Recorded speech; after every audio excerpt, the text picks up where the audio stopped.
oh, she loves us, she takes care of us, these thoughts never came. It's like, that's all her life is about, that she… just what matters in her life is just us. She made everything with her hands in the house, from cooking to embroidery, stitching drapes and stitching things, everything was her work. Her signature was all over the house.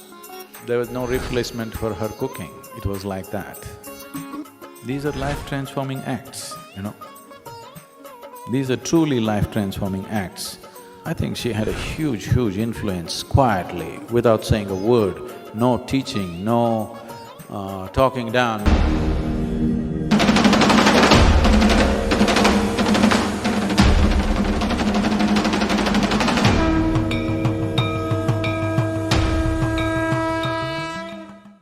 I think there was no some grand expression of love or this and that. It was just a taken for granted relationship. It's taken for granted that we are of paramount importance to her. So, it never occurred to us, oh, she loves us, she takes care of us, these thoughts never came. It's like, that's all her life is about, that she… just what matters in her life is just us. She gave us that cocoon, and I think that made a tremendous difference to all of us in those times. And as I've already many times said, she made everything with her hands in the house, from cooking to embroidery, stitching drapes and stitching things, everything was her work. Her signature was all over the house. Without saying a word, it was simply everywhere. I remember when we went out to other places, always every pillowcase, every bedsheet, everything is embroidered. You know, some embroidery she would have done. When we went out to places outside and just before sleeping, if she saw the pillowcase is just a white pillowcase, she would say, how can children sleep on an empty pillowcase?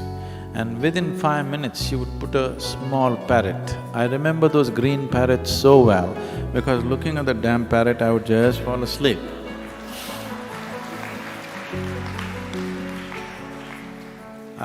Those parrots are sticking in my head so strong. Or a little 5-petaled flower, which used to be, you know those… I don't know what… I've forgotten all those names. They used to be anchor threads, anchor grand threads, which used to come like this in a… if you stitch them, let's say it's pink in one place, in another place it'll be reddish, you know. When you stitch it, it'll come… I'm sure even now those things should be there, but I'm not seen them in a long time.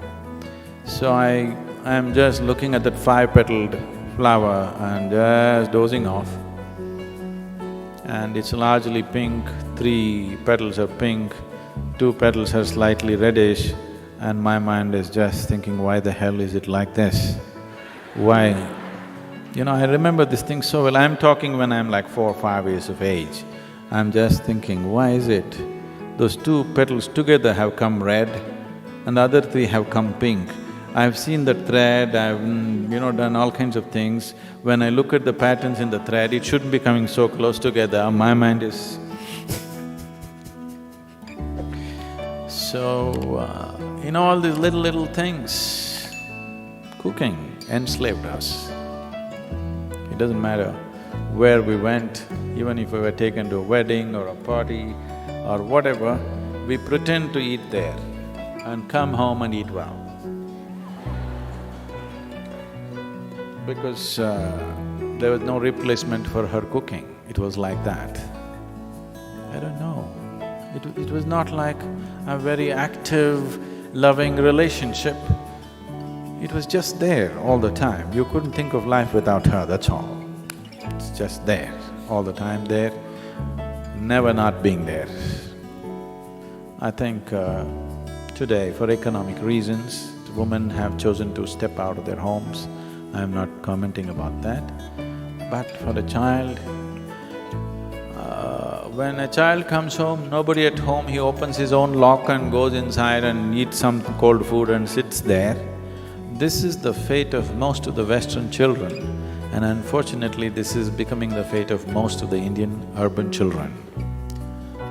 Just that thing, when you come home, she takes your bag and she asks you what happened, and you want to run inside with your shoes on and she pulls out your shoes. These are not simple acts. These are life-transforming acts, you know. These are truly life-transforming acts. I think in many, many, many ways. The other dimension of who I am is different, but as a person who I am, I think she had a huge, huge influence quietly, without saying a word, no teaching, no talking down. My father always tried to talk me down and tell me, this, you have to be like this, otherwise you'll become like this. None of it stuck in my head. But she just quietly, without saying a word about it, I think she impacted me hugely, very hugely, I would say.